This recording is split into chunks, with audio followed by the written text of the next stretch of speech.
Bismillahirrahmanirrahim. Bismillahirrahmanirrahim. Bismillahirrahmanirrahim. Bismillahilladzi la yadurru ma asbihi syai'un fil ardi wala fis sama' wa huwas samiul alim. Alhamdulillah. Alhamdulillahilladzi hadana bi abdihil muhdari man da'ana ilaihi bil idni wa qad nadana. Labbaika ya man dallana wa hadana. Allahumma wa salli wa sallim wa barik ala sayyidina Muhammadin salatan tamla'u khazain Allah nura takunu lana wa lil mu'minina farajan wa farahan wa surura wa ala alihi wa sahbihi ajma'in amma ba'du. Hadratal muhtaramin jamaah salat subuh rahimakumullah wa bil khususil khusus DKI Masjid Al-Muqarrabin beserta pengurusnya, kita doakan semoga diberikan oleh Allah kekuatan zahir dan batin untuk selalu menjaga kemakmuran Masjid Al-Muqarrabin. Pertama dan yang paling utama, syukur alhamdulillah berkat rahmat taufik beserta hidayah dan inayah dari Allah Subhanahu wa taala. Pagi hari ini Allah Subhanahu wa taala memberikan kekuatan iman, Islam dan ihsan sehingga kita diberikan kekuatan untuk istiqamah menjalankan perintah Allah dan Rasul. Salat subuh berjamaah dilanjutkan dengan zikrullah dan i'tikaf di Masjid Al-Muqarrabin. Semoga aktivitas amal ibadah kita, zikir kita, doa-doa kita, iktikaf kita semua diterima oleh Allah Subhanahu wa taala. Shalawatullah wa salamuhu tercurah kehariban sang Nabi Muhammad sallallahu alaihi wasallam bi qaulina Allahumma shalli wa sallim wa barik alaihi.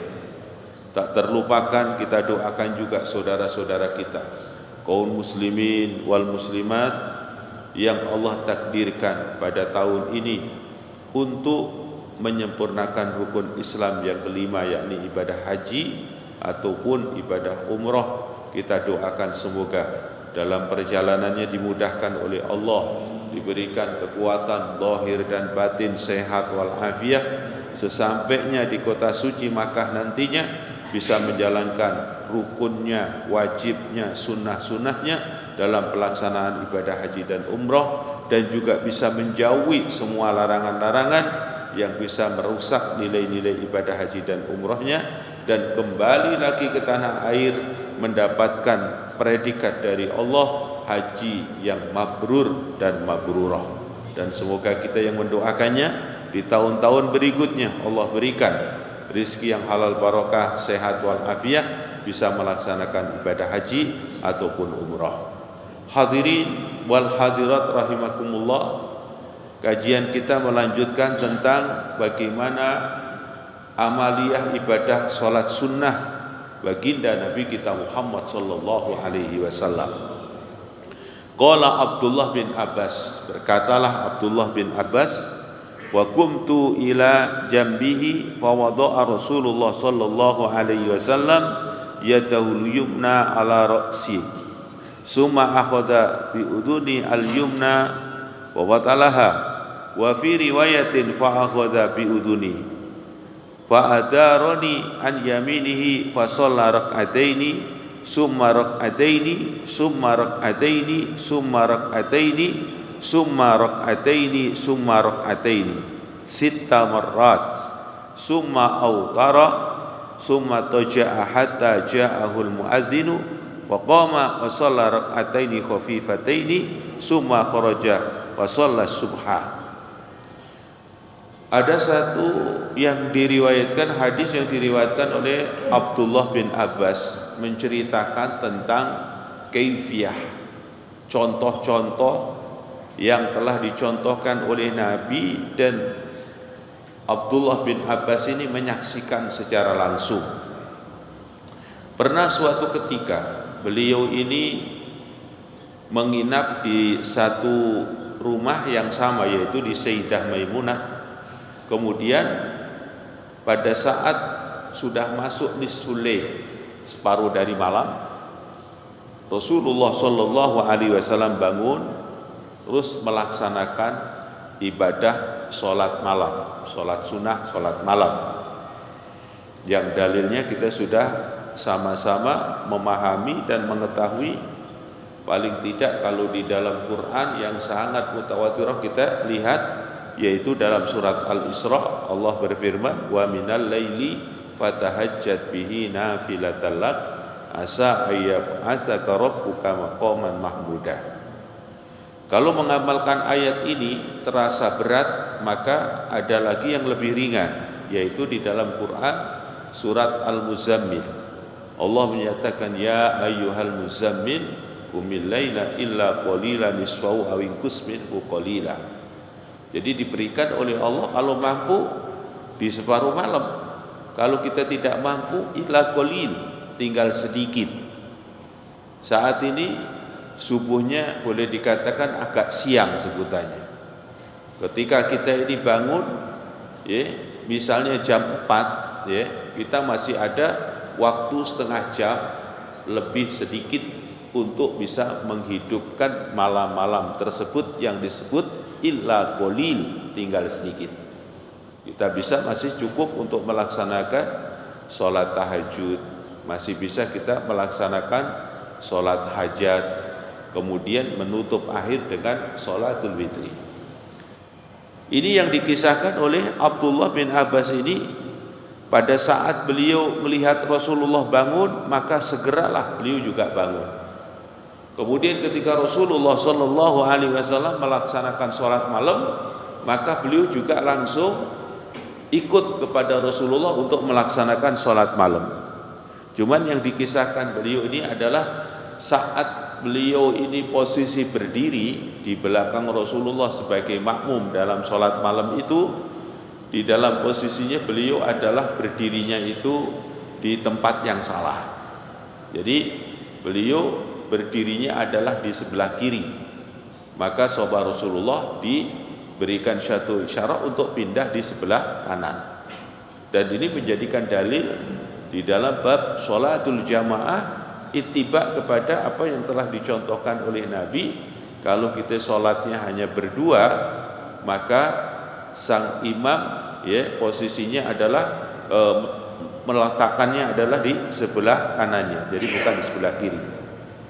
Itu dalam posisi yang pada saat itu Abdullah bin Abbas makmum kepada Nabi Muhammad SAW, dan ini bukan di dalam sholatul wajib, tapi sholat sunnah qiyamul lail.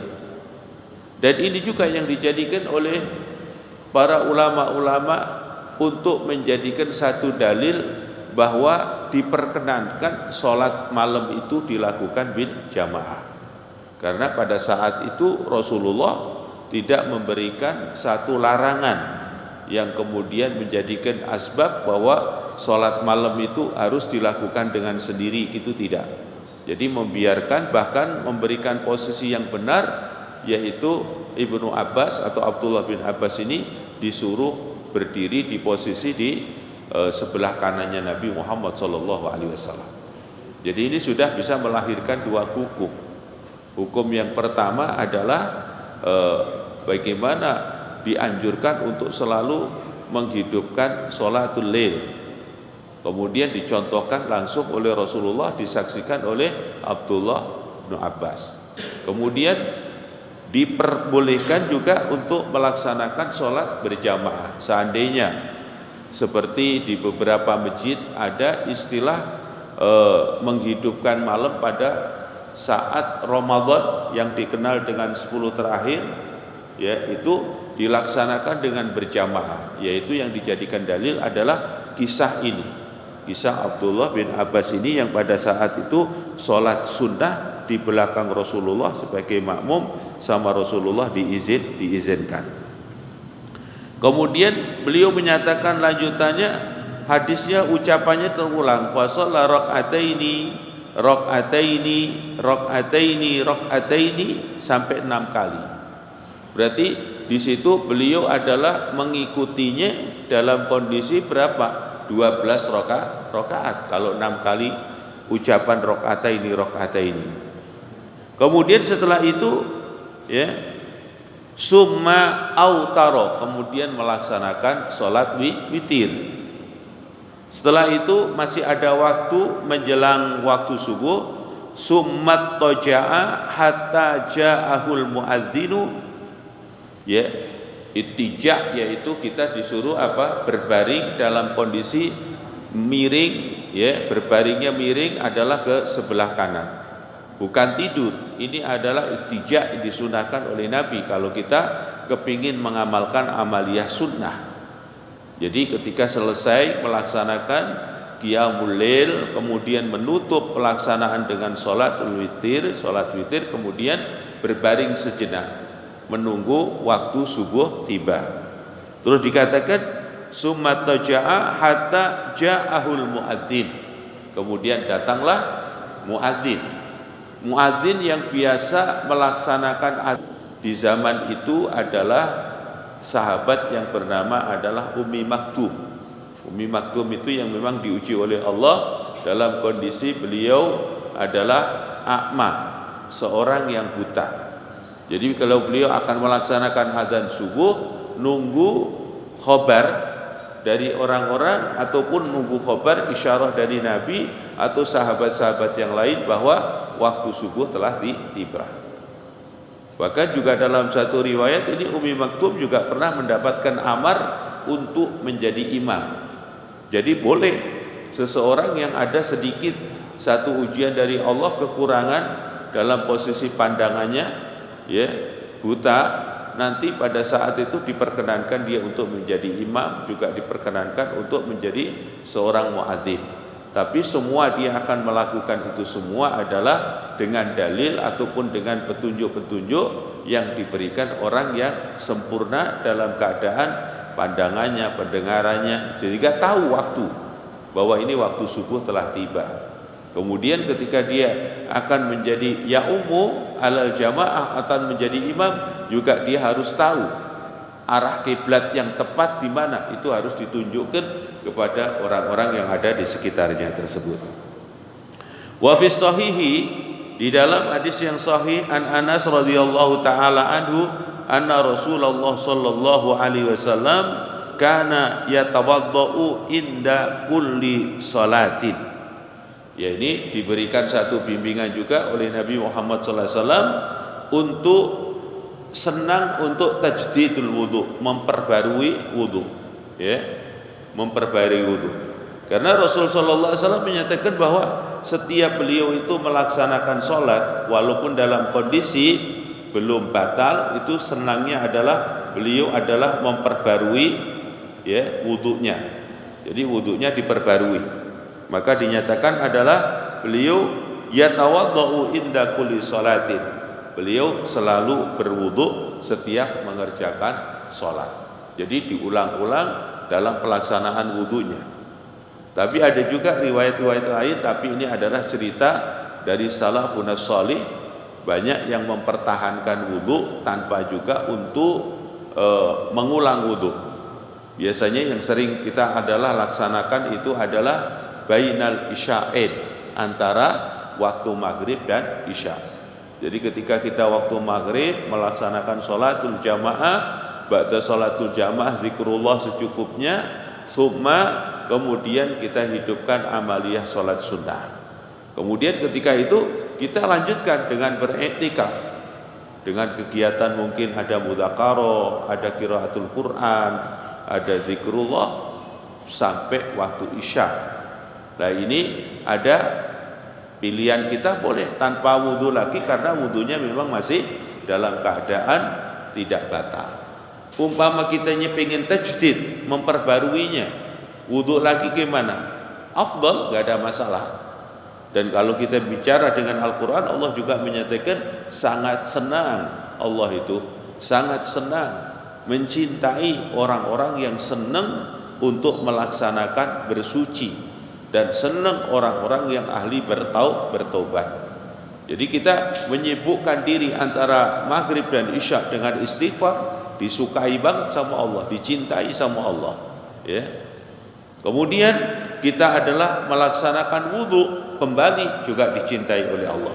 Kama qala ta'ala, innallaha yuhibbut tawwabin wa yuhibbul mutatahhirin. Wa Ibnu Abbas aidan radhiyallahu ta'ala anhu qala kana Nabi sallallahu alaihi wasallam yusalli minal laili salasata asyarata rak'atan. Nabi Muhammad sallallahu alaihi wasallam dalam satu riwayat Al-Imam Ibnu Abbas menyatakan bahwa beliau setiap malam itu melaksanakan salat adalah dengan 13 rakaat. Wa an Aisyah radhiyallahu taala anha anna Nabiy sallallahu alaihi wasallam kana idza lam yusalli bil lail mana'ahu min dzalika an-naum aw ghalabatu ainahu shalla minan nahar sinta asrata rakaatan. Jadi Rasulullah sallallahu alaihi wasallam memberikan satu bimbingan, diriwayatkan dari Aisyah. Kadang-kadang kita ini terlelap dalam tidur yang sangat luar biasa, mungkin lelah, capek. Kemudian pada saat kita beristirahat di malam hari, kita merasakan nikmat sampai ghalabatun niyam, ketiduran kita. Ketiduran, bangun-bangun sudah subuh. Apa yang dicontohkan oleh baginda Nabi Muhammad SAW? Sayyidah Aisyah menyatakan yang disaksikan langsung di saat beliau itu malamnya tertidur, ya, ketiduran, ya. Jadi setiap apa yang terjadi kepada Nabi ini akan menjadikan apa? Menjadikan dalil, menjadikan ilmu bagi kita, menjadikan solusi-solusi bagi kita, yaitu ketika beliau, ya, terlewatkan malam hari tidak melaksanakan qiyamul lail, di pagi harinya atau di siang harinya beliau melaksanakan sholat, dinyatakan sampai 12 rakaat. Kemudian sholat apa ini? Ya, nanti dalam kajian fikih banyak yang bisa diberikan satu jawaban. Boleh juga mengqadha sholat-sholat sunnah yang tadi malam terlewatkan. Misalnya, yang tadi kan di dalam ini adalah dinyatakan ada 12 rakaat karena apa? Yang disebutkan 2 rakaat sampai 6 kali. Yaitu kita juga bisa diqadha di siang hari. Karena Rasulullah pernah memberikan contoh, ya, di dalam satu hadis yang sahih bahwa beliau terlewatkan, ya, di dalam sholat ba'diyat zuhur, maka beliau diqadha, bahkan mengqadhanya di waktu yang pada hukumnya adalah waktu tahrim, tidak diperkenankan untuk melaksanakan sholat sunnah, yaitu ba'dal asar. Beliau mengqadha. Nah, di situ berarti bisa diambil pemahaman bahwa kalau beliau terlewatkan di malam hari, bisa diqadha dengan siang hari untuk melaksanakan qiyamul lail.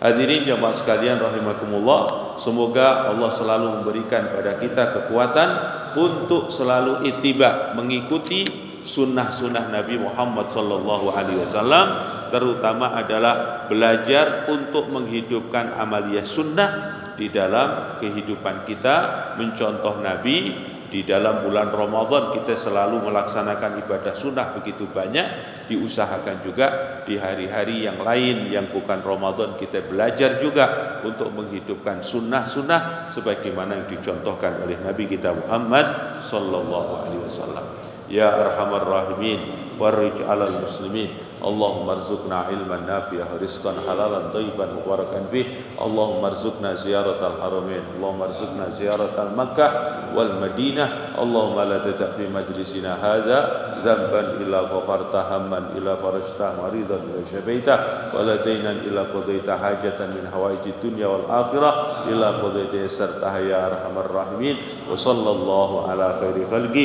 wa ala alihi washabihi ajma'in walhamdulillahi rabbil alamin. Assalamualaikum warahmatullahi wabarakatuh.